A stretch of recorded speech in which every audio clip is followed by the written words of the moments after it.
28 of Hashtag Shout, the discussion show where every week we debate a weird variety of topics, indulge in some of our favourite subjects, and tackle some of the big issues in the news today. Also, we cover some of the best tweets in Adam's Tweets of the Week. And on this week's episode, Adam shares with us the results of his Zatanna fan cast. Does he? Yes, Yes. he does, believe it or not. Also, we continue with our original character theme as we discuss some more of our own original characters. I'm Lil Welcome. And I'm Steve Johnson 3, and with us is our regular guest. Some say he is so geek, he has the highest midichlorian count Qui-Gon Jinn has ever seen, and that when the rest of the world screamed for help, he whispered back, "No." It's Dan, the Geek King Adamson. How are you doing, Geek? I'm good. Excellent. Fucking midichlorians. Yeah. Midichlorians! Yeah. Practical unicorns! Yeah. Anyway. So without further ado, Dan, please lead us into the next segment. Tweets of the week! As only Dan can.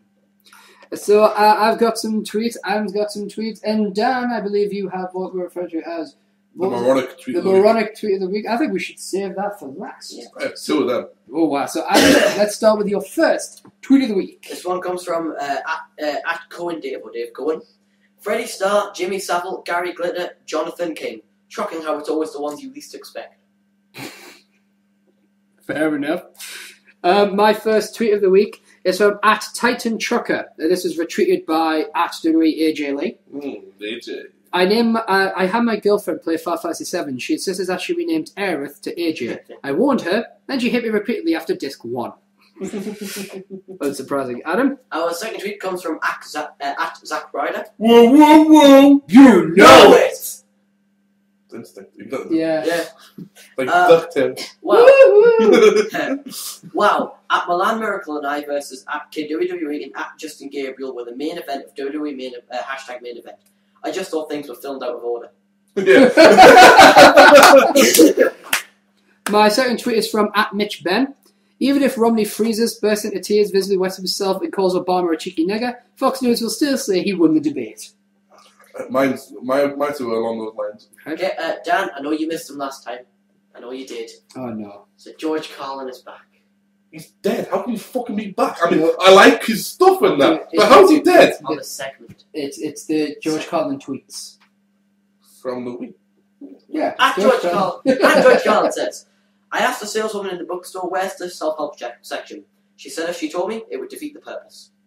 That makes sense. And my final one was from at Rolo T.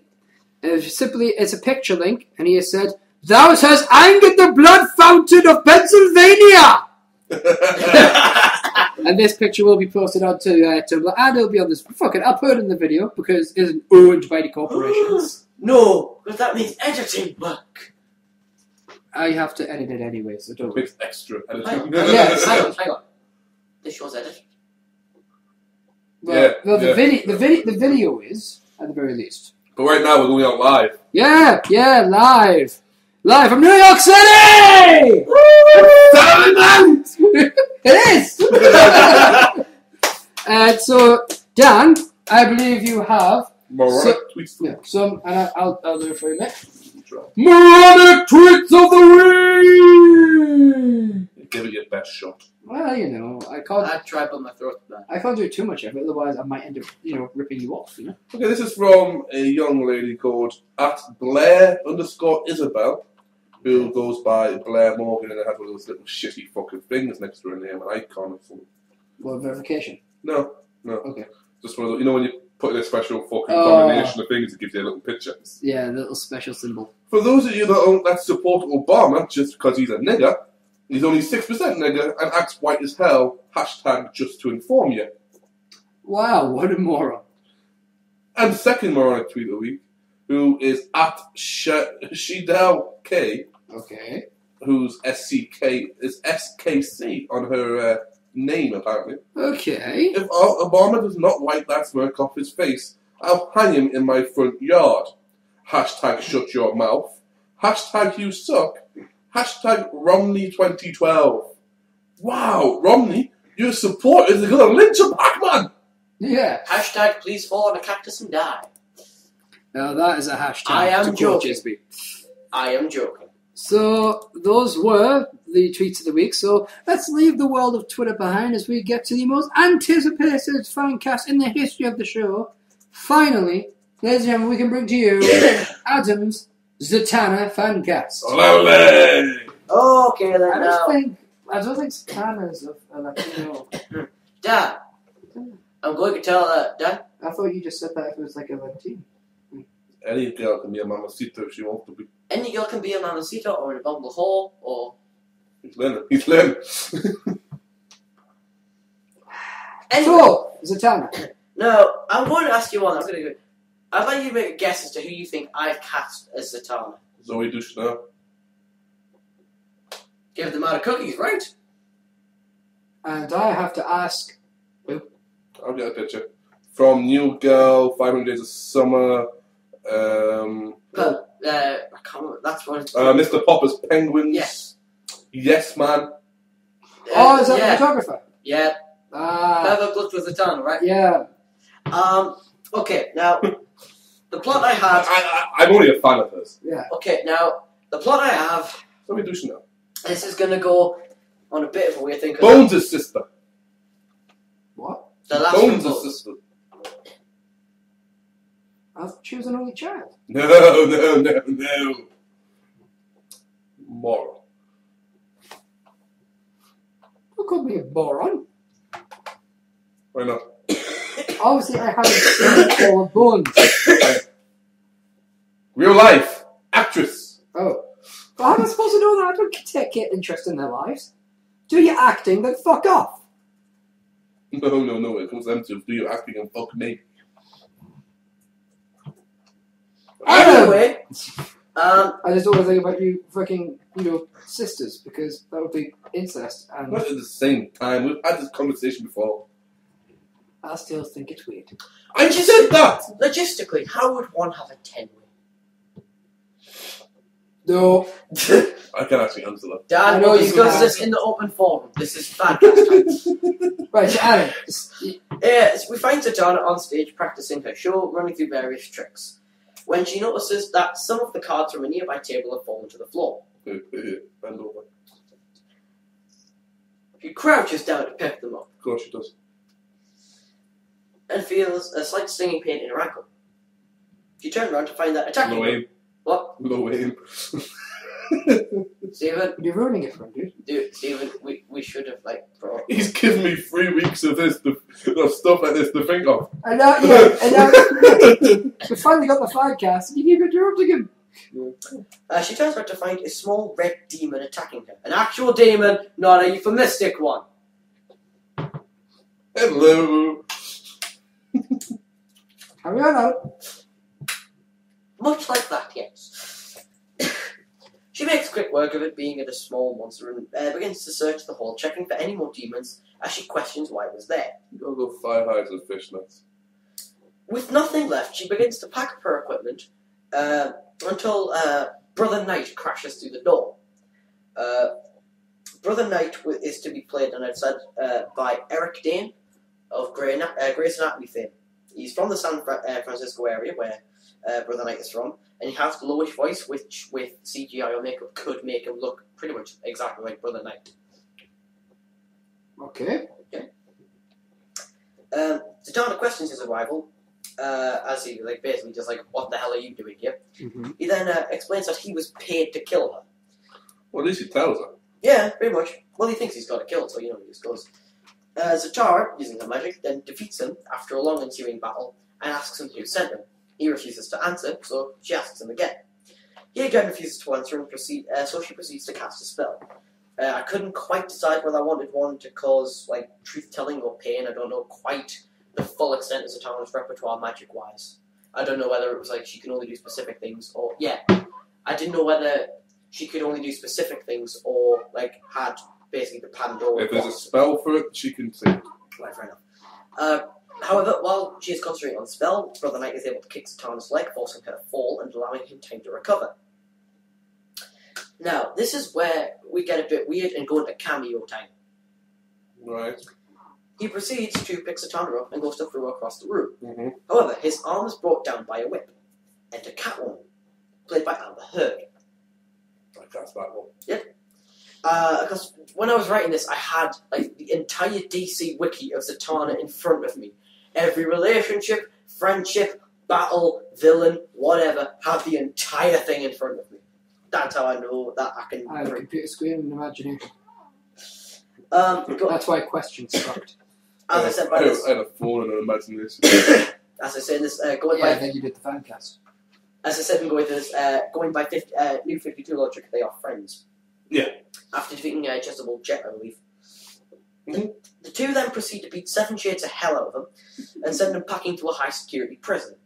After a brief conversation, Catwoman warns Zatanna that the word on the street is someone's out to get her, though she doesn't know who. The two then part ways.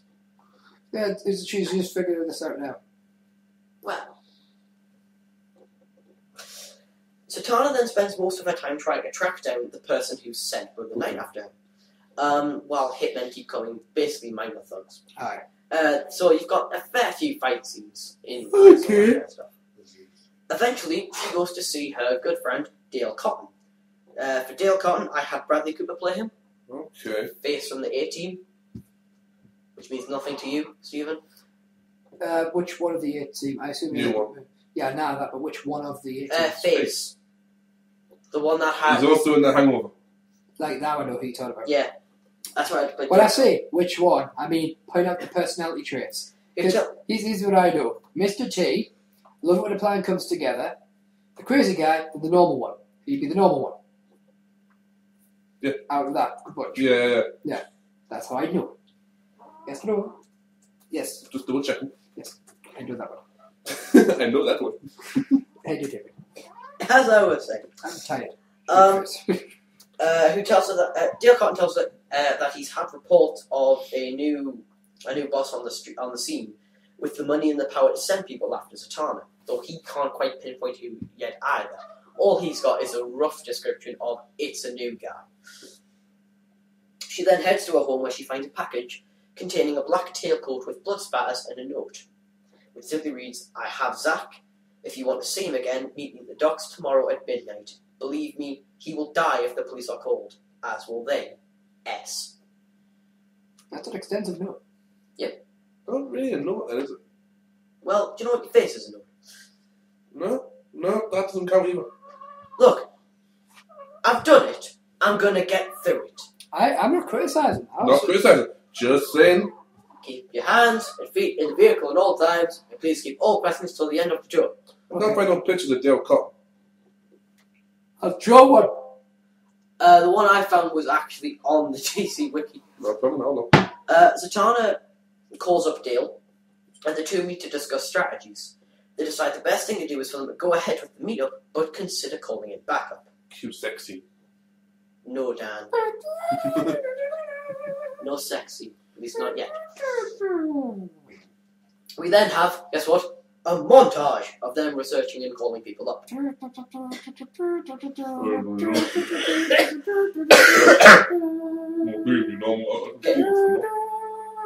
We see Dale flicking Cost through. us $7 there. We see Dale flicking through a phone book to find some. Sorry, what? We see Dale flicking through a phone. Oh, flicking. Right. Phone. Flicking through a phone book.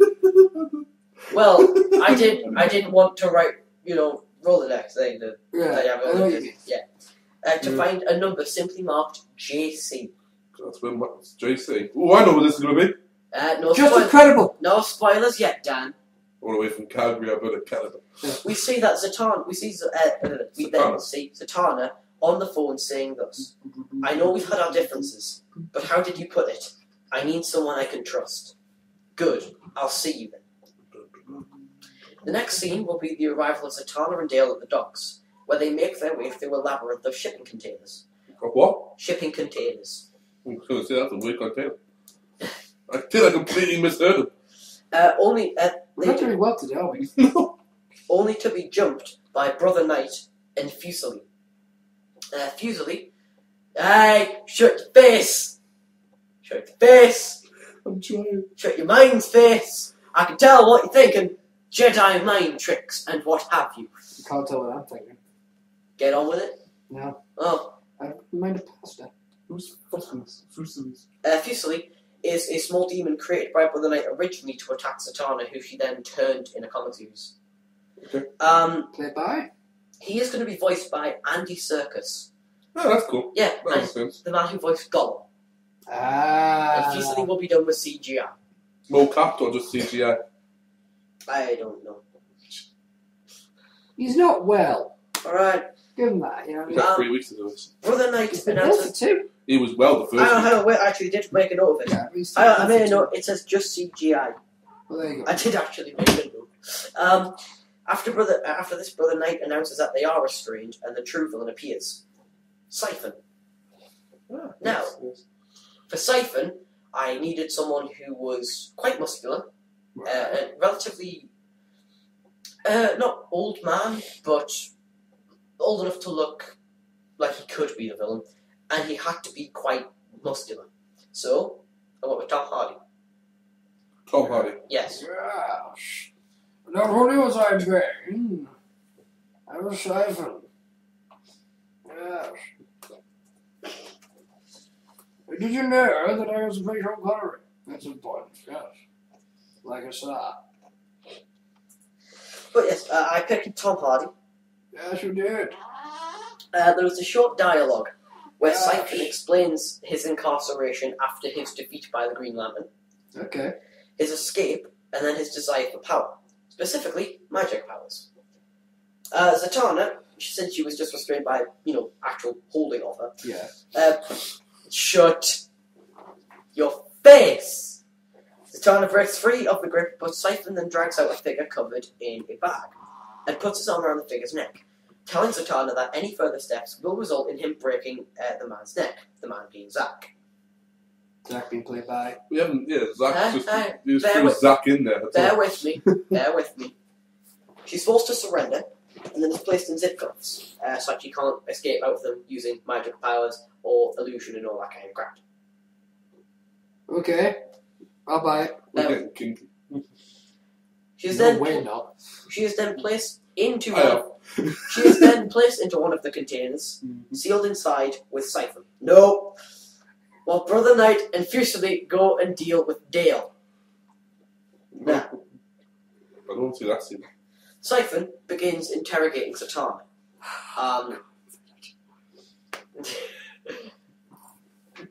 I haven't said a word, right? He begins, Jesus Christ, with boasting and taunting about the fact that he's finally captured a hero and is going to win the day, and proceeds to beat around the head with his hand.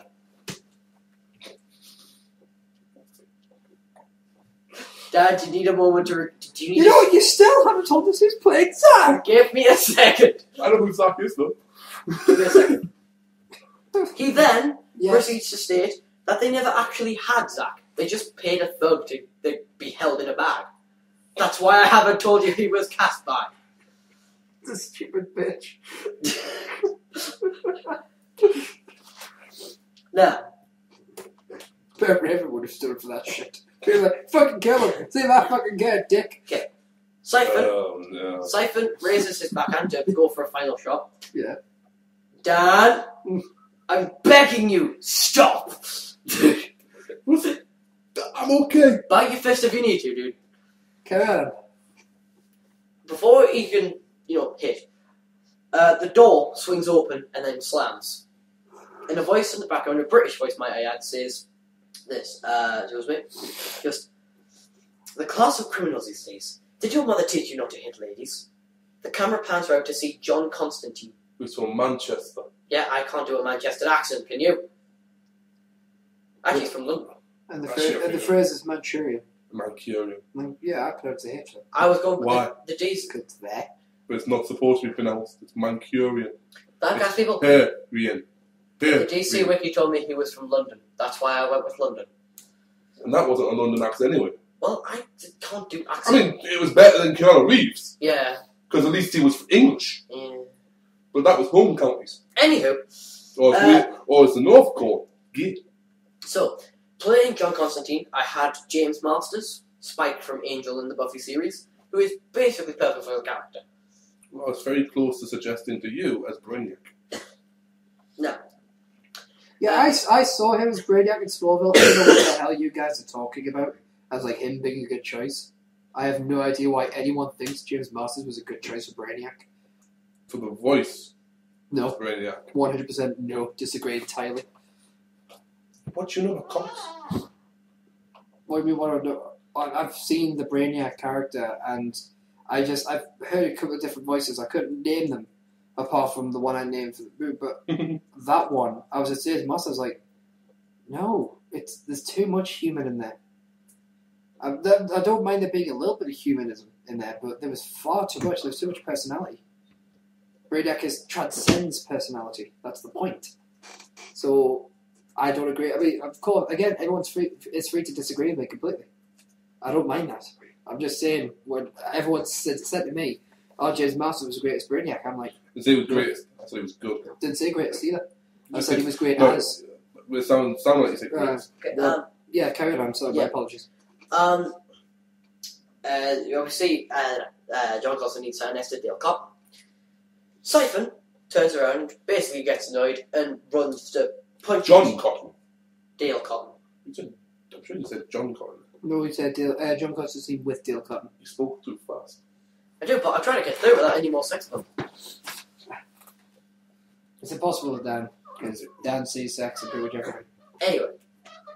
Except a crush. Siphon charges at the two, raising a fist, only to fly straight through the door and fall down as the door opens and swings shut again. Illusion magic. Always fun, says John, actually standing in the corner. John then frees Zatanna, and the two share a hug as they reunite. They make a general rescue chit-chat, as they then decide to open the door, or make it explode, I haven't quite decided which one, and go to face Siphon. They do, and they rescue Dale and place them behind one of the containers to keep them safe. John will conjure up a demonic guardian to guard while he's there. What exactly do you do, right? If there's no one attacking, you've got this demonic guard protecting you. Do you try to shoot the breeze? Oh, what's hell like? Canny. A bit cold for my liking, actually. Really? Well, it's the centre of the earth. It's, it gets actually quite cold down there. Okay. A battle ensues between John, Zatanna, and Siphon. Mm-hmm. At one point, around halfway through the battle, Siphon will begin to get the upper hand. Like, he'll bat away John and just start punching Zatanna. I was about to say pounding on. Starts punching Zatanna. You said it anyway. Starts punching Zatanna. About to defeat her when he gets a nasty cut on his arm. Mm-hmm. The camera says it, and he gets another one. And starts going like, Jesus, what the hell? And he's found himself thrown in the air. Enter Batman. Now, Dan, would you like to remind me of who you cast as Batman? James Franco. James Franco, indeed. Now, I forgot who he cast. Sure, it's an easy way to find out. I love the way you still look. Go shouttheshow.tumblr.com. Yep. You know what I love, Adam? What? Two things about that. First of all, you looked at the camera to say, when you were saying, I forgot who we cast. But the camera isn't even pointed at you. Yep. As usual, it's pointing towards the ball. Stephen, what did we discuss? I'm a nice guy. Anyway. Technical unicorns! Cthulhu, the angry god. Anyway. Dad's like, okay. So, Siphon, getting up, realises that in his arm are now lodged 3 Batmarangs. Batarangs. Batarangs. Batmarangs. Batmarangs. Ah, it hurts, but it's so tasty. It tastes of justice. Bat Alaska. What? Bat Alaska. Yes. Which then create a small explosion that sends Siphon flying. Now, basically, the ending of the... I'm just going to cut the long story short to avoid any more sex puns. I'll try my best, but you keep setting them up. So, let's do finishing early. Hey! Never finish early. I'm a wizard. I never finish early or late. I finish exactly when I'm meant to. That was just... Hey, Dan. Completely different meaning of Lord of the Rings. Anywho, the film. I've seen that film, though. Anyway, the point is... I've seen... it's true, I've seen all 5 Lord of the Rings films. And there will be a final battle between... I'm not talking about The Hobbit. Well, there was that one Somehow I time. think you are talking about the Hobbit. No. As I was saying... Dan don't do Harry Toes. As I was saying... The final battle will be basically Batman, Zatanna, and John Constantine beating the crap out of Siphon. Constantine. Constantine. Thank you. Constantine. That'll do. Beating up What you Siphon. said. There's a name, after all. Anyway, they all beat down Siphon. Yes. And sent to a mass mosquito prison. Batman and Zatanna reunite, all happy as Larry. As do John. Dale's fine. They all reunite. One big happy family. And then orgy. No. And Batman is not a happy family. Batman has no family. He is Batman. But yeah, and then the film ends. He does look after her. Yeah. The only thing I wrote after that was she do a scene in a big building. Yeah. A museum, in which a metal jug falls over and shatters, and there was a cold chill in the air. And then the credits roll. Okay. Fair enough. And that would lead to... That would be leading to, if I can remember the name of them, because, forgive me, I am a bit of a retard. To be honest, Adam hasn't been well, and I've been busy with this course I've been doing, so it's like up in the air. Well, assuming that Zatanna, if we're going by the idea is that she is kind of almost a part of... The Bat family. Yeah, that she might have some appearance in the JL film. Which is totally banging Dick Grayson, isn't it? Yeah, and the milk jug would be a direct reference to Oscar Hampel, Okay. The puppeteer Yeah. who became a puppet and was trapped in Houdini's metal milk carton. Ah. Classic milk carton. And that was my Zatanna fancast. Not bad, not bad. Pictures, of course, will be posted on shouttheshow.tumblr.com, where Dan will be posting them, as he is basically the guy in charge of all the Fightcast photo stuff. He's actually working on that right now. It seems like he's getting photos together. So Got most of them together already, yeah. Yeah. Awesome stuff. I like it, Aaron. Yeah. Obviously, I think it was a little hard for me because obviously I'm not a big studier of her kind of story arc. Yeah. I just basically think she's hot. Well, you gotta love thigh highs, fishnets, and I don't actually like fishnets. That's the thing. I hate them. I think they look ugly as fuck. But I ignore that part of it. But yes. We carry on. Okay. I was going to let you continue, so I'll carry on letting you continue. Okay. Anyway, so yeah, I kind of liked it. Obviously, it'd be interesting how the film goes. I probably would put a bit more introduction to who Zack is. Zack is Zatanna, if I say it like this. Well, I mean, like, essentially, he's her cousin. Yeah, but I mean, just for the audience, Oh, yeah, to kind of educate a little bit. But nothing too extreme. But yeah, I think that was quite good actually. Basically, I gotta remember, I wrote it in about 2 minutes.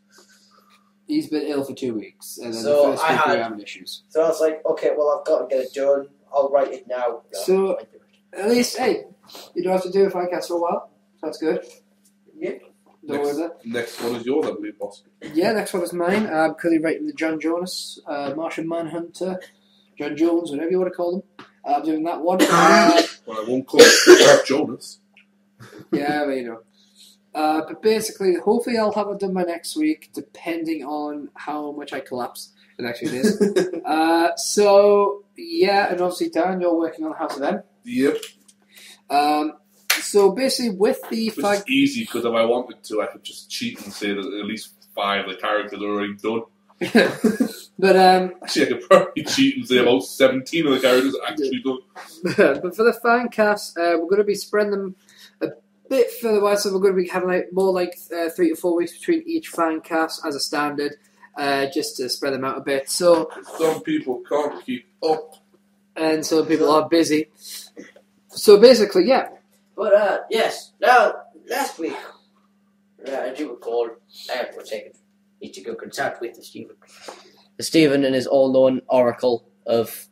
In other words, I'm the script writer. Yeah. Yeah. So what do we have on next? Well, Adam, seeing as you asked, we're going to move from DC characters to our own original characters. Yeah, it's time to continue with our current theme as we take a look at some of our own OCs. So, basically, last week, as you were about to say, Adam, we looked at some of our original characters. We talked about one each, I believe. Adam, you were talking about, if I remember rightly, he worked for Death. He, in ultraviolet. yes. I can't remember his name, but is it because of an S? Walker. Walker, no, right. Yes. Walker, so. Walker. Last week, Walker, yeah. I Walker. promised you Walker. that explaining Walker, I would then explain the series he's in. To do that, I need to explain the character of Karma. Now, That's that big woman, right? Wrestled for No. TNA. Big black woman. Yeah. I'll see it. no man. The way you describe it. Now, when I got bored, when I think these two were playing on Sparkle, having Dan here just kind of got a comic book aura in the room. So I started writing a comic book character, I do like comics. and I called him Karma. And the idea was that as a kid, he was beaten quite severely by a bully for intruding on his turf, as it were. He was all up in his ghetto. All up in his grill. Yeah. Wow. I never thought I'd seen someone whiter than you, boss. I know. I just have. Whiter than Casper! Hey, dude, Whiter than- no. Casper's like, no. Casper started the Ku Klux Klan. Whiter than the Marshmallow Man after falling in a bucket of cream. Cream? Not that kind of cream now. It's Dan. The kind you put- Everything is that kind of cream with The Dan. kind you put on Adam, a trifle. reverse. Oh, you want a reverse cream? No, bro. That's really hard to do, though. You got to slow down and think like football and stuff. Yeah. Anywho, the point is, Stop breathing like as if you're giving birth, and you know. say it that way. That kind. Anyway, the point is, he gets beaten quite severely, and goes about he gets out of the hospital, tries to go back to his normal life. Events unfold. I think I had it either like the bully's girlfriend or something came in for help, or the brother or sister or something to that effect. Brother be down the ground. Kitten. Walking down the road with a bucket of vindaloo. Yeah. And Vindaloo, nah. Hulu. That was another $7. That's free, man. That's fat lads. Oh, hey, great. Cthulhu the angry. This God. shit probably isn't, no. No, this is us two. We wrote this song. Practical unicorns. Oh, that does mean technically we know each other, $7. Like split the can bro. Yeah. You gotta do what you wanna do. Fist bump. It's a fist bump extension. Anywho, the point is, he is beaten so severely by the Williams gang that he is placed into a coma. Yeah, that's pretty well beaten. Well, it involves lead pipes and planks of wood and nails and whatnot. Janice! Janice, maybe.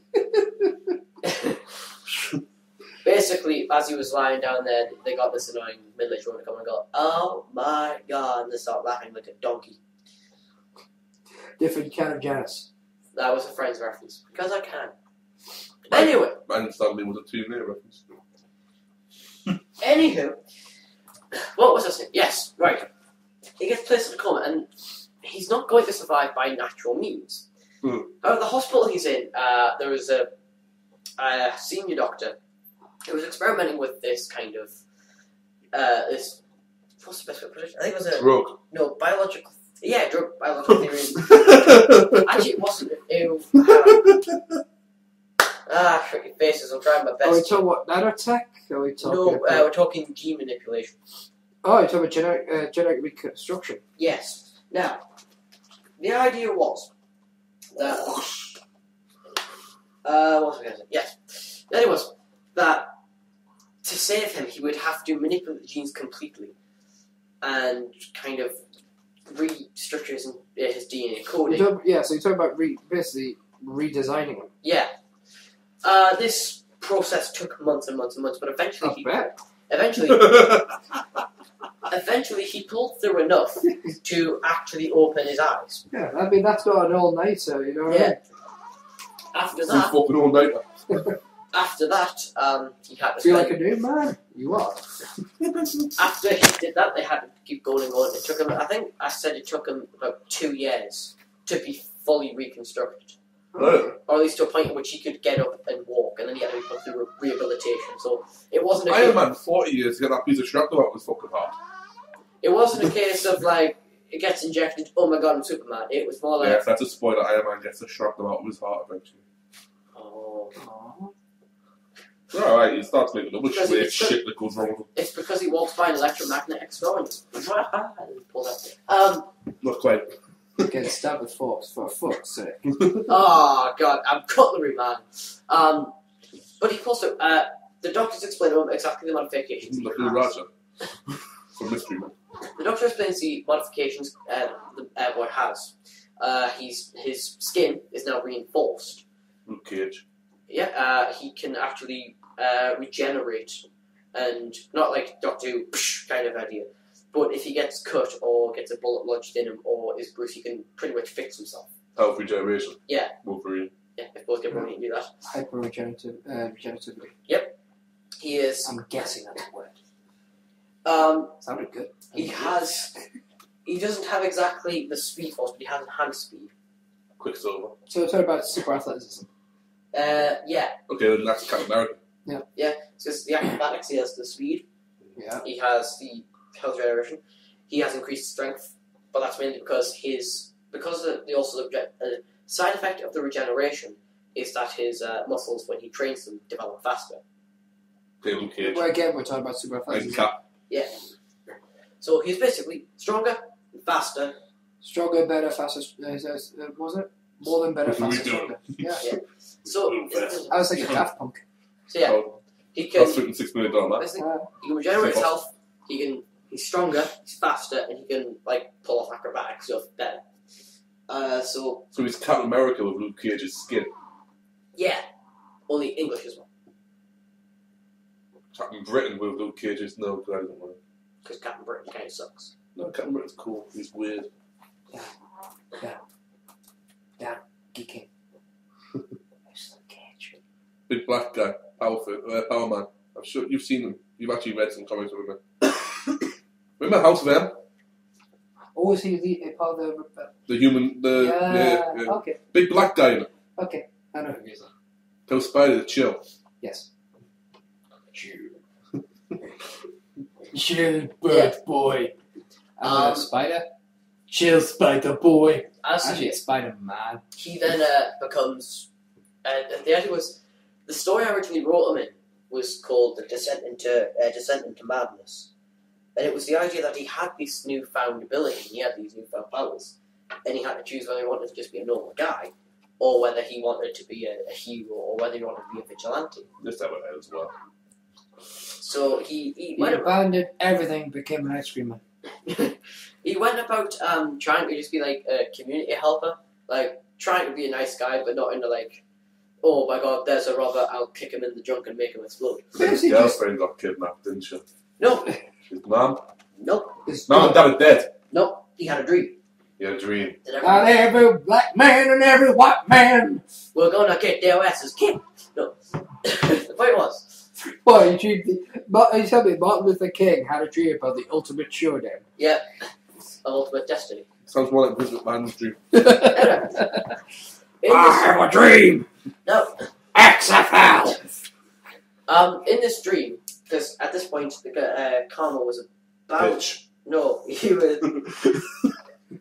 At this point, he was going on 18, 19. Uh-huh. So he was having in which Magical age. he found himself... I'll describe the dream the way I wrote it. Not bad. 18, 19, I can feel some dreams. He found himself in a darkened room with a table and 2 chairs set up. Kinky. And some smoke hovering in the air. Not so much. He is told to sit down by another male. So Right. it's not that kind of dream. So On he's the told. plus side, thank God it's not that kind of dream. So Not that there's anything wrong with that. No, not at all. So he sits down across the table and has a glass slid towards him, and it's filled with a little bit of whiskey, and a cigar's rolled towards him. And he chooses not to offer the cigar, but doesn't like whiskey. What kind of glass is the whiskey in? Oh, here we go. You know the one that we used to drink Iron Brew when we were watching Just check. pay-per-views? Those Just checking. Cool. Because if it was the wrong glass, I wouldn't have liked the guy. It's good. No, Stephen, I actually wrote in the story specifically that the whiskey was Macallan. An H Macallan. There you go. How aged? I said 21 years. Ooh. Good choice. Thank you. Now. Now. Yo. Yes. Cthulhu is an angry god and he will smite. Okay. Yes. You know, carry on or what? Yeah. The voice from the other side of the table basically explained where he was. He said, he stated that he was actually within his own mind. You're in your mind. And then he started, like, quoting this. I can't remember what the poem it was that I quoted. It was some crap about being within oneself and everyone's sanity. Rose are red, bound to blue. I don't like rhyming, so shut the fuck up, sucker. Rose are red, man. It's like fucking blue, man. Karma then leads forward and says, "Okay, I just have one question. Who are you?" Does Karma have a real name? I can't remember it. Oh, did you? Oh, Nash what- Walker. His name was Nash Walker. Like Walker, don't you? The Lone Walker. I know, but I know my name. I don't use geek everywhere or king everywhere. Anyway, No, I don't even use Dan. the character on the other side of the table leans forward and removes a hood to reveal himself to be Karma. So you've got Karma and Karma staring opposite each other. Oh my god! Except Karma has the Blah, blah. one that was originally there and slid the drink across Yeah. has paler skin and blacker hair. You're racist. The one who took the drink Yeah. is the real Karma. Right. So, pale skin, darker hair, okay. The two then start talking about like their ideas of right and wrong and morals and ethics and all that kind of stuff. Yeah. The darker Karma basically explained that. The darker souled Karma basically explained that in his view, these powers could be used for vigilante justice. That if the police and if the locals weren't going to take down this gang, he had to. He was the only one that could. The other one, the Aqua Karma, saying, well, we can't do that. It's wrong to go and, start kicking asses. Pussy. It's wrong to take the law in your own hands. Yes. Right. Now, the two are discussing it. And eventually, it gets to a point where they're arguing so furiously that That's a mess. the darker souled Karma slides across the table a revolver. Yes. And Karma picks it up, starts looking at it. And then the darkened soul Karma pulls out one himself and points it at actual Karma. So He kills actual Karma, and then he takes over. actual Karma does That the would be same. good. They're both sitting across the table, revolver to each other's head.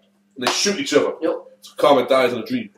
They both kind of sit there and go, well, I don't know. Actual Karma That's states, giving me two good endings there. actual Karma says, I'm not going to shoot you. The darkened soul Karma says, well, you will if I try. So they're both sitting there discussing who's going to kill the other. And neither can decide. So they just put the guns down. Okay. Okay. Right. The man then wakes up. I like my endings. Dan, that ending would have resulted in a completely different story than what I was going for.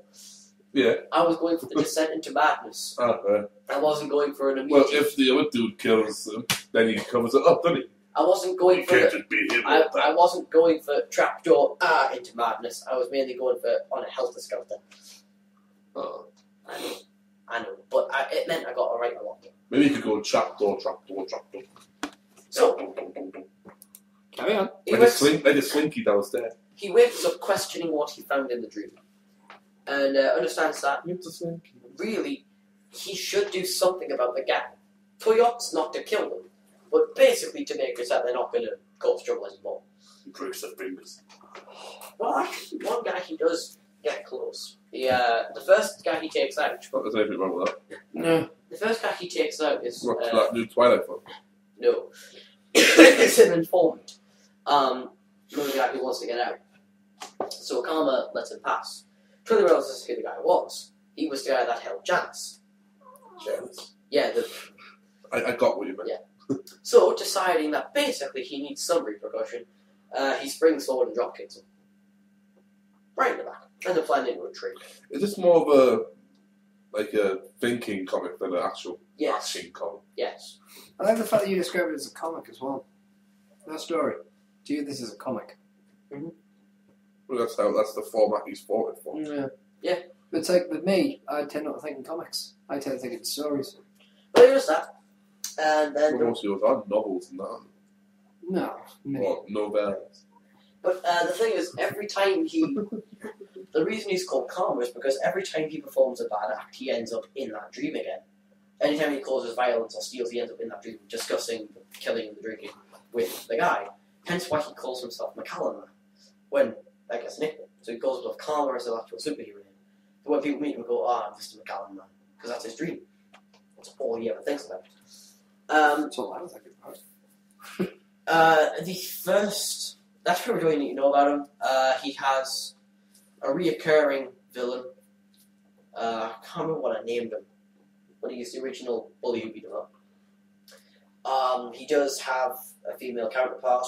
What's he from Hell's Kitchen? You know. New York City! And a Twitter machine. I think I set the story in a place called Georgetown. Georgetown, USA. Well, Alabama. Born in the USA. it was in America, actually, but in the future, in which... Isn't that New England, Georgetown? I don't know. We'll look it up. But it was a fictional name, to be fair. I just came up with it off the top of my head. But, yeah. The first villain he ever fights is Spectre, who I'll be discussing next week. But Spectre is basically the reason that everything bad ever happens in the rest of the comic. The entire series, the bad stuff, is because of Spectre. And he will be introduced to you all next week. And that was Karma Time with Adam. Right. Dan, Yo. original character.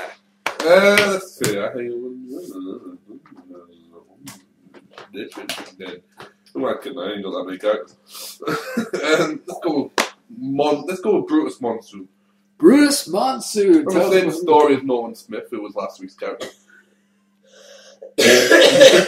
So I was just pissed off because I was yawning.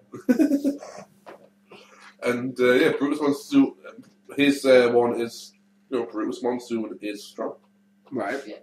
And because this was obviously the story series where every comic was a title like something is something. Yeah. Last week it was what was it? Someone is normal. Norman Smith is normal. Yeah, and that story was about how he was the only one in the world that had no superpowers, Yeah. and he would just explain why superpowers were useless. So this one was, as you said, Monsoon is strong. Yeah, Brutus Monsoon, a reference to wrestling, Yeah, Gorilla Monsoon, and Brutus being Brutus the Barber Beefcake, of course. who they'd have, and I'd even had it in there. Brutus is called Brutai off everyone, because that was what Gorilla Monsoon used to call Brutus Beefcake. Brutai is on a roll. Alright. And then, sorry, just looked it up there, and yes, Georgetown is in Washington. Oh, there you go. Is that Washington or Washington DC? Washington. Georgetown, Washington. Okay. Yeah, first thing. I believe so. Okay. I said that. So, But Brutus Monsoon, and but apart from Norman when referring to him refers to his gorilla right. because he has the overlook of a gorilla. Yeah. He's 6'8", huge muscles because his strength is visible. He his arms are huge, so they kind of drag when he walks. And long hair, beard, like a real full-on gruff beard as well. And he's always accidentally breaking things. Yeah. When he pulls a door off, he pulls a door off and he's just trying to open it. Yeah. When he's having something to eat, he usually crushes a can or something to do that when he's trying to drink, and Yeah, that kind of stuff. because he made mistakes. And that's one of the things that when Norman talks to the character, he points, he goes, "Yes, strength. I bet you all want strength. Watch what my friend here does." Yeah. And that's not just because he's an idiot. He is an idiot, but that's what. Look at him. Yeah. And the idea is that with his strength, he's also lost a bit of intelligence. But it turns out, in reality, he hasn't. Reality is just one of those things where he just isn't that smart. Yeah. But he plays up and goes, "It's not my fault. I'm just a bit primitive. Leave me alone." And the idea is that as much as he teases Norman about being normal and having no specials and whatnot, that's what they call it, specials, not powers. You have nothing. You have no special. And Norman goes, "Look at everyone out here. I'm the only person who is special." Yeah. Whereas Brutus's thing is that he's the strongest there is. He thinks he's the Hulk and all this, and he's obsessed with wrestling, which, as you can imagine, with powers would only be even crazier. people could actually fly around the ring. Yeah. But but it's he's Norman's best friend in reality. You know, they come to a realization that that's the truth. That as much as they want to rub their friends, Yeah. and that you know, they've got the other members of the group that they hang around with, but in reality, them two are the closest. And so you've got that sort of thing, and you know, he got through school and through university and that, and he had a degree purely because he played sports and qualified, and you know, he got sports, and because he was such a good, you know, sportsman, sorry, that they actually let him. You know, there was like keep him passing. So he ends up has a university degree, but that's no proof that he could do anything that he's got. And I think I made it. I made mechanics, just because he was able to carry. You know, they said, "Oh yeah, he passed. He passed his course this week." What did he do? He carried 50 tires. Something stupid like that. You know, he carried some tires, and it was a simple idea. That was the general concept behind Monsoon, was just that he was a bit of a bully. But he was a kind-hearted one, really. You know, it was a bully. The bullying was all meant in fun and jest. He didn't mean to hurt anyone's feelings. It was just how he went on around people. The overall thing was, when I came to writing Monsoon, was real simple for me, because I've known a lot of people like that. The strength thing is simple because I've broken things consistently without knowing my own strength, and hurting people without knowing my own strength. A pat on the back can send people a couple of yards in front of me. Yeah. It's not my fault. I just always thought people was like really light. Well, sometimes if it's a mixture of the two. Yeah. Hilarity. It's a couple of feet. But yeah, man, it was just one of those easy things for me. It was like, and it came quite naturally. Whereas writing the character that I'll introduce next week, the love interest of the story, Felicia Collins, was rather hard because I'd never wrote a female character before. Aye. Never even thought of writing a female character. I had that kind of feeling the first time I tried to make one in SmackDown vs. Raw.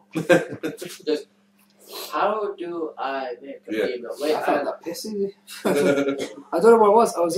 I was picked up a knack for creating like female wrestlers or games. And so, but female characters I always found a bit iffy with, because I said when you create a female character, you're in that trap of you don't want to make them too strong or too weak. You don't want to piss off the feminists, and you don't want to piss off all the people that say you're just doing that to make them strong. So yeah, like, oh, yeah. I did find I got a knack for it eventually. I found an easy, a little cliche for it. Next week I'll show you. But what was fun was with Norman. Norman, you know, would talk to the camera and everything and break the fourth wall openly. So while Norman was doing that, when I came to write in Monsoon, I wrote it just as if we were watching Monsoon. My apologies. So we're watching, we can't, you know, he doesn't know anything that's there. It's almost kind of like reality TV. Aye. The idea is that they don't know you're there. Yes.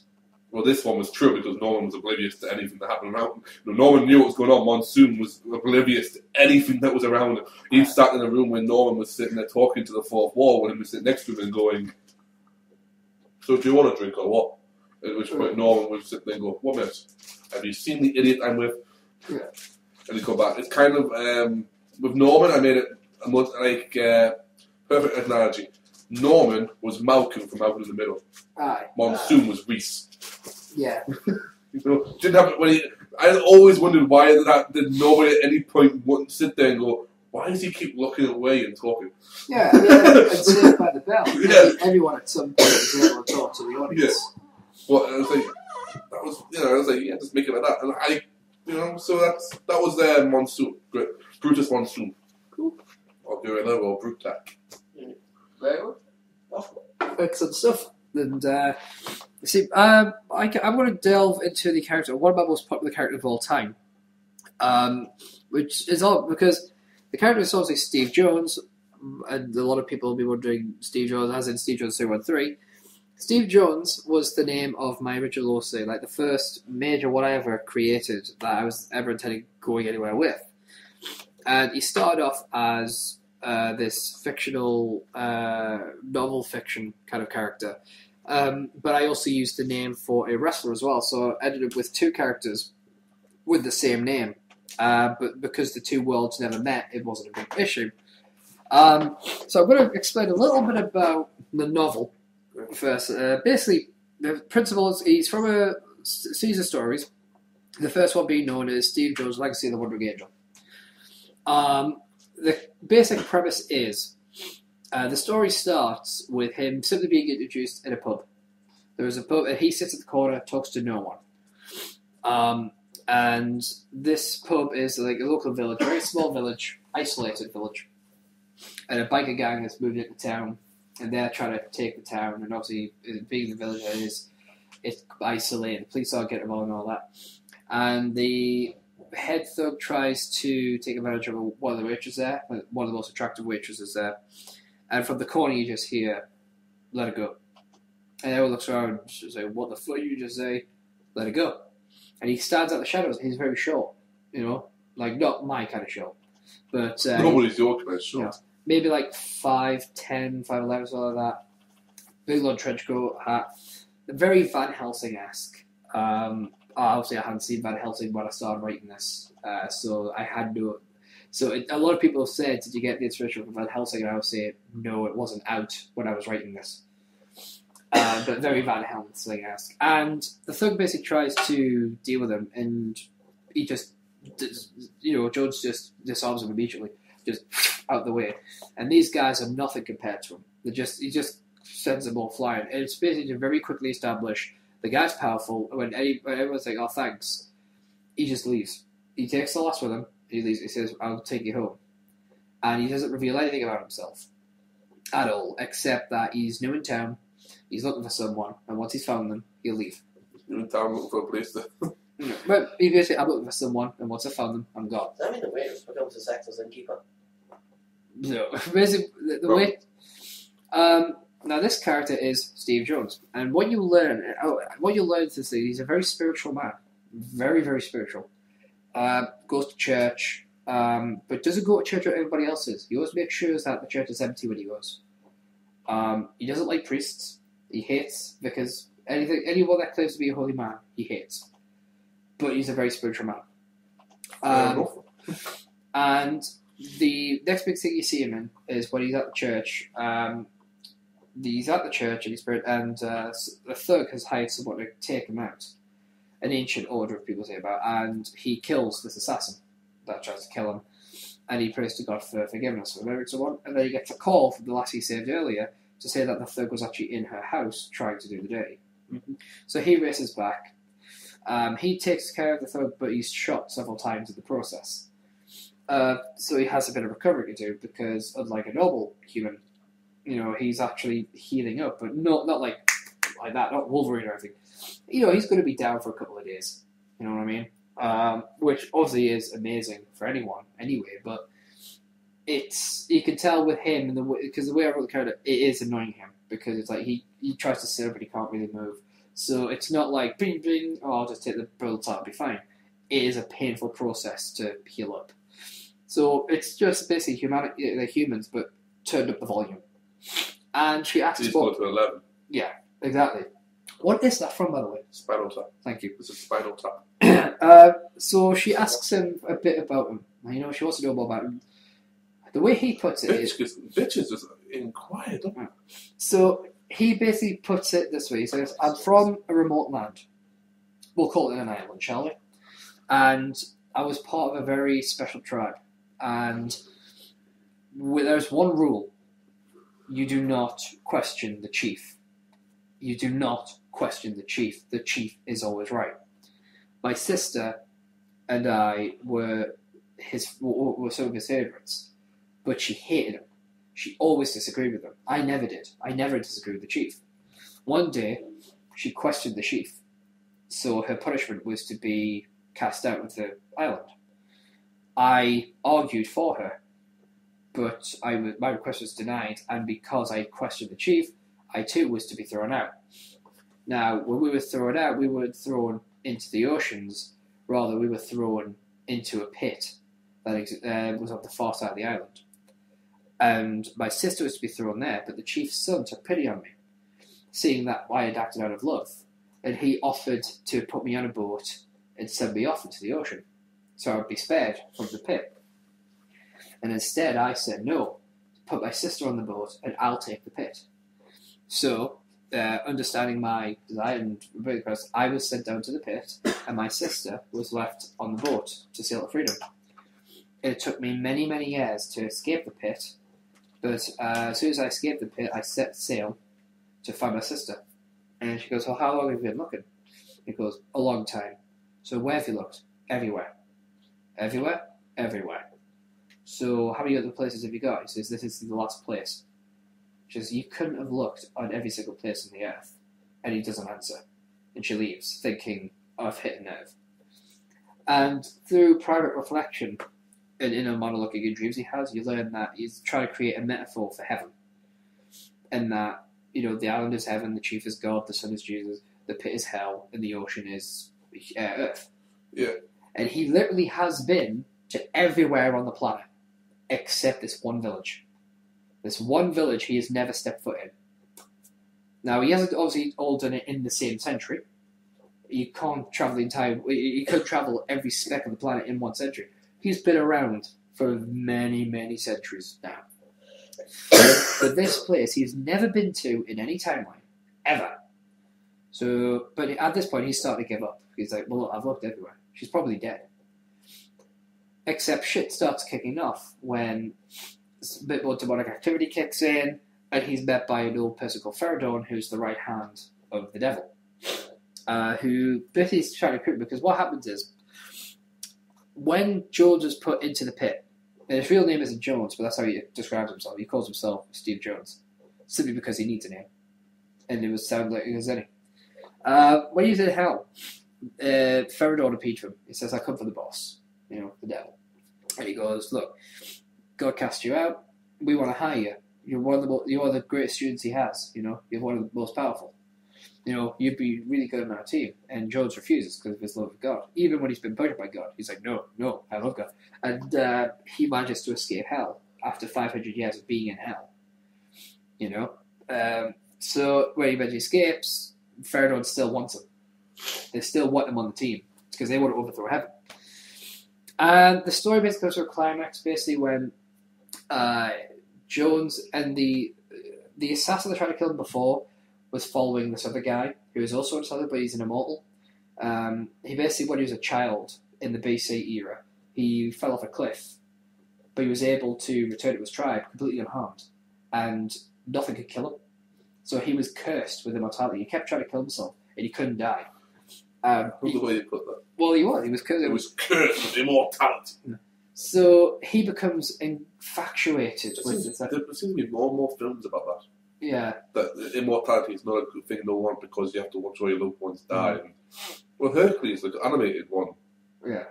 What's life without love? Life! Well, what's life without love? Well, find a new lass, make a new family, love them. What's life without love? Why did you ask me? But basically, he becomes infatuated with this idea of this person could also not die, it seems.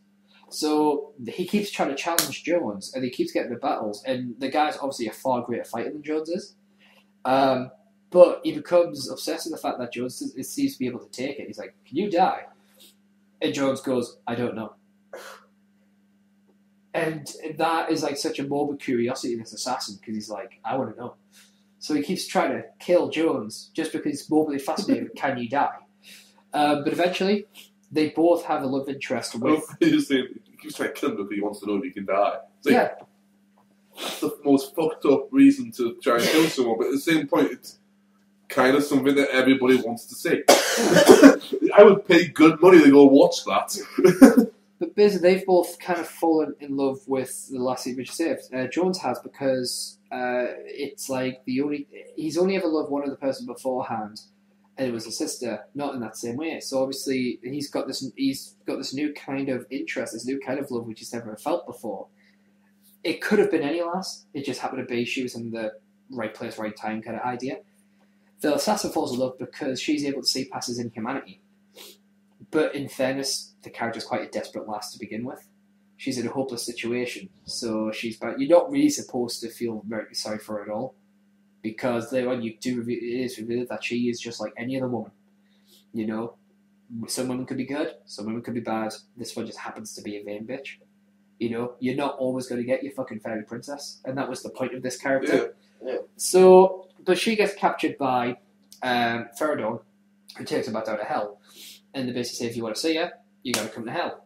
And the assassin turns to Joe and says, can you get us into hell? He says, yeah, I don't want to though. I will, but I don't want to. He goes, oh, so we're going to hell? He says, yeah. So is it like the whole hellfire pit? Not really, it's an ever-warping dimension of terror. Cool. Can I die? Possibly. Sweet. So now, he wants to go to hell because he might be able to die. And that's just a morbid fascination. Ooh, can I die? So... And then he sees a rabbit and goes, ooh, can I die? Yes.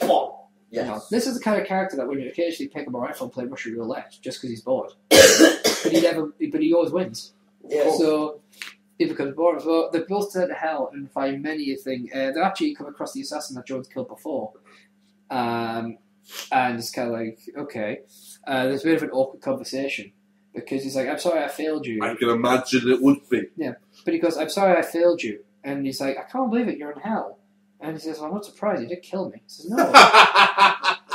but he goes, no, you should be in heaven, surely. And Joe's like, he's a hired assassin who tried to kill me.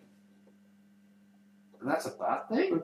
Your point. It's like he tries to rob, just rescue people from this evil mortal coil.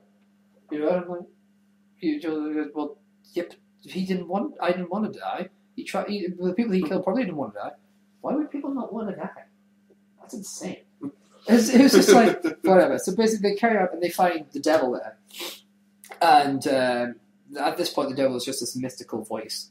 And they're introduced to this person who happens to be Jones' sister. And it turns out that the second she was kicked out of heaven, the devil came over and said, you want to work for us? And she just went, yeah. Like that. So the century... So he hasn't looked anywhere. And it's always the last place you look. Yeah. He looked anywhere on Earth, but he check never the thought... fridge? But, so basically... Yes.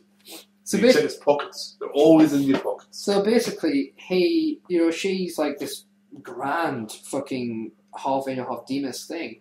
And that's what he says, well, I just embraced like the rage within. I embraced the evil and the darkness. And the guys go, wow, fucking cliche what? Who the fuck wrote this crap? He just goes, shut up. You know what I mean? And, we've all heard that shut up before. Yeah.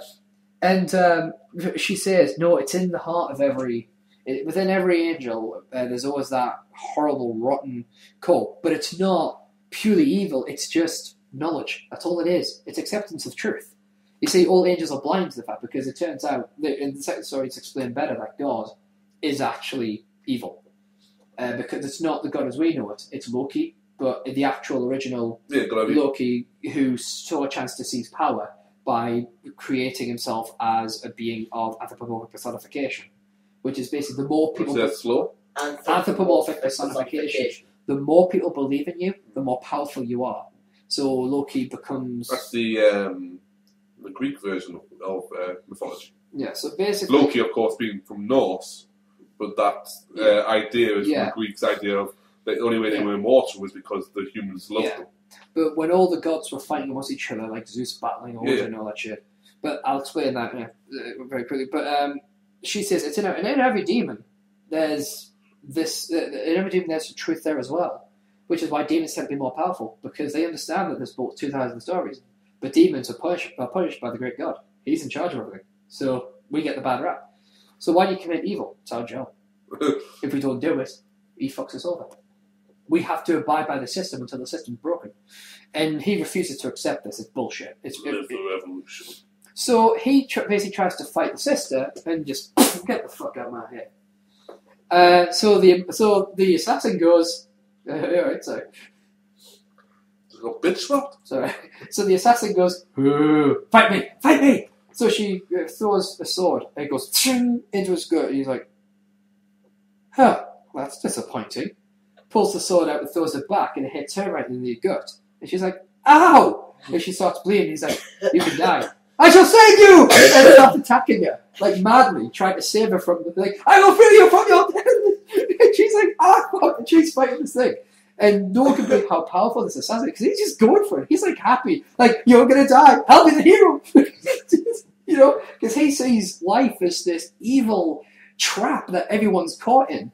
You know, because he can't escape it. So if he can't, and he hates it so much, he thinks, oh, well, I've learned the secret. Life sucks. Then you die. Of course it makes sense. So he's infatuated with like, I shall save you. You know?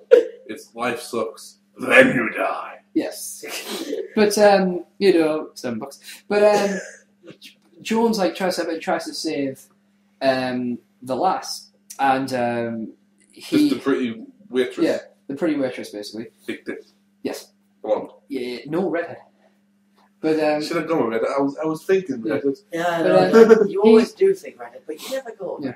But So many people embrace redheads. But the They're thing always is, ginger for some reason, they think. but the thing is, he kind of says it, but then the sister's like, no, like throws, and Thor goes right into the lass's heart, and she just falls over, and Jones has got her, and Jones like, oh my god, and the assassin's like, hey, I was gonna do that. You know, you saved my girl. He's just because again, she's just freed her, so he's now this assassin is angered by. I don't understand the concept of the character. Yeah. It just really reminds me of a mixture of a few people. Yeah. Deadpool and the Joker are two that come to mind. Yeah, the skills of Slade. Yeah, it's kind of like the Joker's like, why isn't everyone laughing? Yeah. You kind of like, but Jones is like he's just upset. Like every time the Joker says a joke, he's sitting there going, "What? Too soon?" Yeah. But she says, "I need you to do something for me," and he's like, "What? What?" He's like, "Tell him I love him," and he's just like, "What? Are you?" Like in his head, it's like it makes no sense to him. It's like, what, are you crazy, bitch? What the fuck? You know, that's what it said. And he has to accept that, well, this is true, that the world is imperfect. Nothing's right. And a lot of things just come rushing to him at the same time. And it's kind of like his brain's going to meltdown mode because he starts convulsing, and then his true nature is revealed.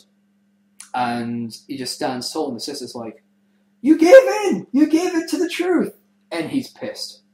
He basically just walks up to her and takes her by the head and rips her head off. Just basically rips her head off. And he goes into full-blown rage. And the assassin's like, ooh, that looked good. Do me! So he just turns around and just blasts him like, Wah! He flies up. Walks over and walks up to the devil. And he stares into this abyss of mist and dust and ash. And the devil's like, you should join me. You've seen the truth now. And Jones just goes, you know, I'm not ready for this. The devil says, you will be. And he goes, you know, You're in my seat. Yeah. He just goes, do not pursue me any further. The devil says, oh, we'll meet again. It's written. And Jones is like, whatever. And Wesley walks away, grabs the dead body of the lass. And as he walks out, he walks past the assassin that he killed before, opens the cage he's in, says, come, and brings a bolt out of hell. And immediately by bringing him out of hell, the guy comes back to life because his body's perfectly intact. He choked the bitch, you know what I mean? So the guy comes back to life because his body's perfectly intact, but the lass is dead because her body has been broken. He uses bullshit powers to bring it back to life. And the assassin goes, why would you do that? And Jones grabs him by the throat, slams him on the ground, breaking his spine, which will just grow back immediately. And he goes, He's like, you gonna kill me? He says, no, you're gonna live forever, and you're gonna fucking like it. He says, no, you can kill me, right? Yes, but I'm not going to. And like just looks at the lass and is like, basically, he's your problem now, and leaves.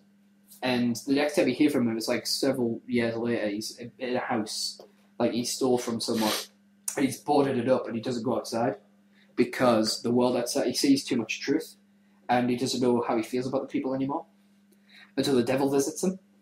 But that's a story I'll probably get into next week. Yeah. Because it's the build up to Armageddon. Okay. But yeah, that was the most popular of all our characters. And just before we jump into the open forum, I want to remind people that next week it is the hashtag Shout Quiz, where basically You've got my belt. See, Adam is the current hashtag Shout Quiz champion. I have a pet Cthulhu. And next week, Dan the Geek King Allison looks to become a 2-time hashtag Shout Quiz champion as they face off for the title. So it should be interesting who comes out of that one. Dan is desperate to get his title back. Good sir. It was a bad time for you because I had 107 fever. You know that. I hadn't slept for 5 days and I was dehydrated. I was bad. And the fact is, you did lose the. You know there was this extenuating circumstances. I know there's like JBL versus motherfucker. Yeah. But hey, Dan. Next week you've got your shot at becoming the hashtag quiz champion for the second time. No. Yeah, so here we go. So basically, obviously by the end of the week, I'll need your chosen subjects so I can get them all typed under the jazz. And then next week, quiz time, and we'll find out who's walking away as the hashtag shout quiz champion. Will Dan become a 2-time champion? Or will Adam retain? Who knows? But it's time. It's open forum time. So open forum, so we basically talk about anything and everything. And Adam, I believe you've got a couple of interesting news articles for us. Indeed, I do. Laughing around a piece of paper. Yes. Now, I believe it's an excerpt from a newspaper. I will go with the dice one first. The article reads: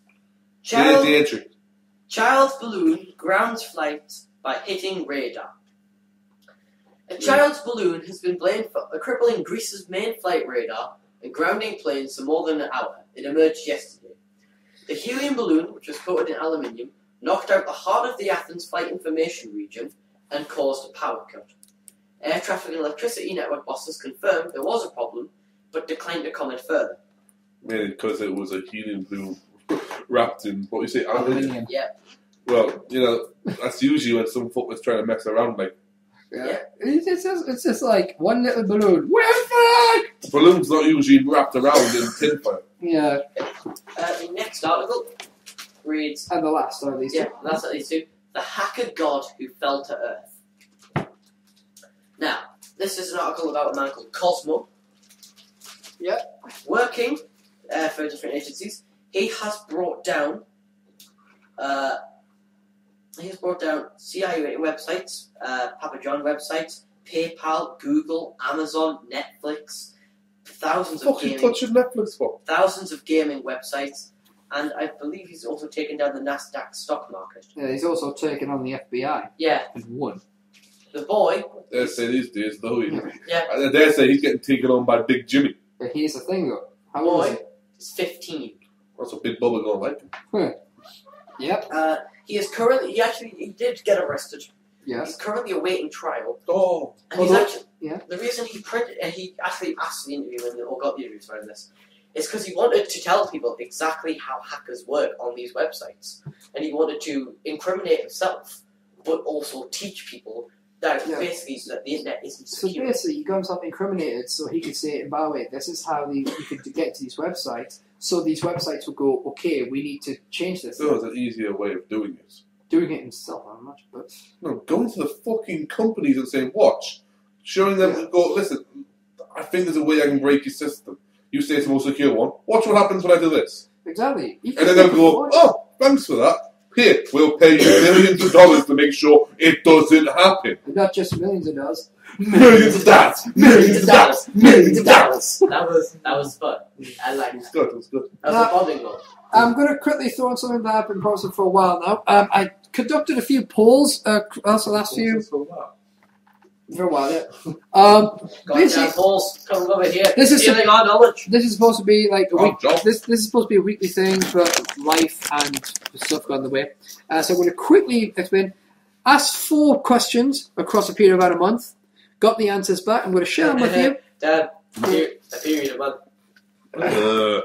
Anyway, so the first question I asked was, which is worse? And I asked this across DeviantArt and Facebook. Which is worse, alcohol or marijuana? Alcohol. Right, 10 people said alcohol, 5 people said both are equally bad, 3 said marijuana, and 1 said that neither are bad.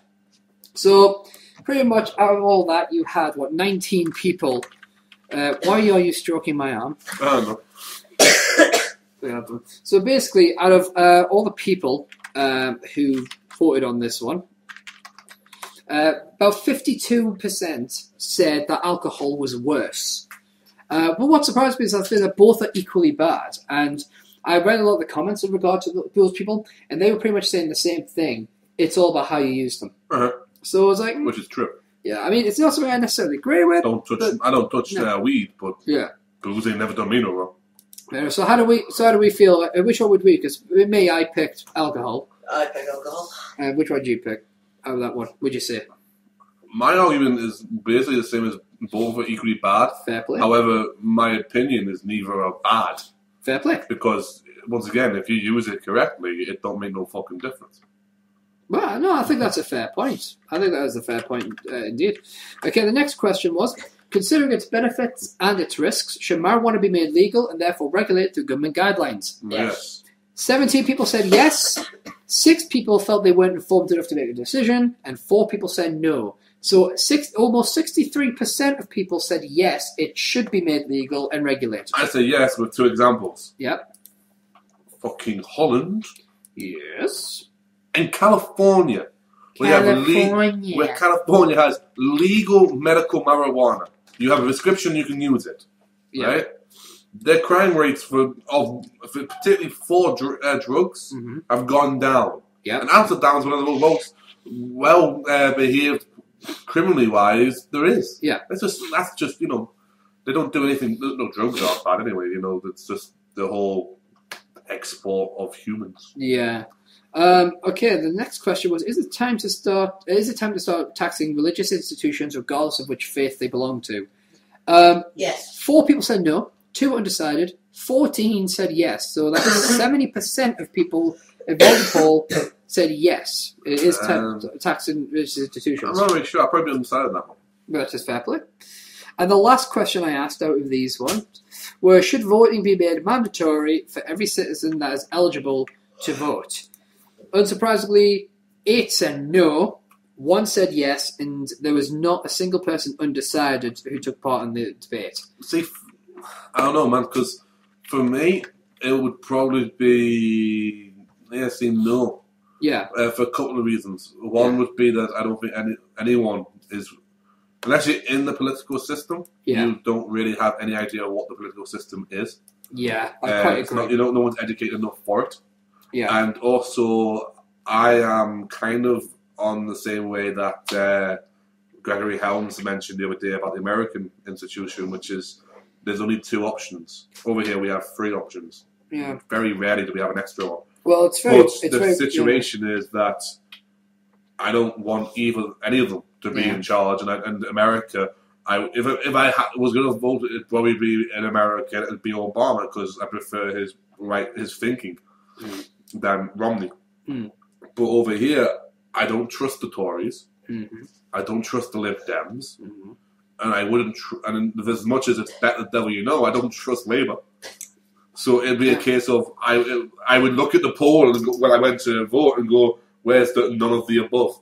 Yeah, Okay then. So basically, those are the polls that I asked. I might try to do one every month or something like that, just so one a week, depending on what's kind of going around the news at the time and all that jazz. But nothing definite just yet. But we'll see what we can do. But yes. So anything else anybody wants to bring to the forum? No. You're happy, Adam? Anything to bring to the forum?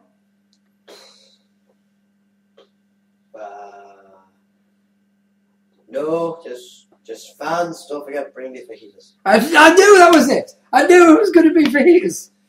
Oh. You know why I should be giving fajitas? Why? Cthulhu. Okay. He demands it. I have something. Yes? I'm so alone. Aww. I'm sick of being by myself. I really am. That's on a spoken forum. There you go. Steven, it's time for a shout team hug. And sadly, that's the most sex I'll get all year. Yeah, trust me, I can't do that. Okay. Oh, yeah, just help it. Which kid? There you go, God. Alright, let's just jump straight into the plugging time. You can follow us on Facebook at facebook.com/shout the show, where you basically find all the blip updates for the show. So if you nothing else gets posted there, though. Well, not at the moment, no. Because some people don't pay much attention to their Facebook duties. Adam. Just saying. Anyway, but yeah, on facebook.com/chat the show, you'll find updates upon the Nothing. Videos No updates. that we post. Or you can follow us on Tumblr at chattheshow.tumblr.com, where you can find episodes of the show. You can find all the pictures relating to our fan cast, any news stories or pictures that we think are worth reblogging. Check us out there. Awesome. Generally, though, it's just fan casting the show. Yeah, although I would advise you also follow Geek King. Yeah. Which is, I believe, is it Geek? Geek It's not just Geek King, one word. So one word, geekking.tumblr.com. Check him out. Obviously, I'm on there as well. stevejones33.tumblr.com. Adam, I believe, is thelowwalker1.tumblr.com. Or don't forget. Well, these two generally just reblog me. Yeah. On mine, I post all the shows I'm involved in. Follow our artist, Reese Cannon, at cannibal.deviantart.com. Check out his work. It's pretty good. He has commissions open usually, so check him out. Now, onto the Twitter. You can follow Adam on Twitter at TheLoneWalker1. That is TheLoneWalker1. He just tweets about random things. Yep. You can follow Dan at Geek King. That is G33K_KNG. That is G3K_KNG. If you want to. And you can follow me, Steve Jones 313. That is Steve Jones number 3. You follow us all on there. Only if you want angry tweets. Our next episode number 29, guys. Episode 29. That's how many we've done. We will have done by next week. Contact me in 40. October 13th, 2012. Thank you all for joining us, whether you've been on YouTube or Blip TV. And we will see you all next week on the next exciting episode of #Batman. Shout. Oh.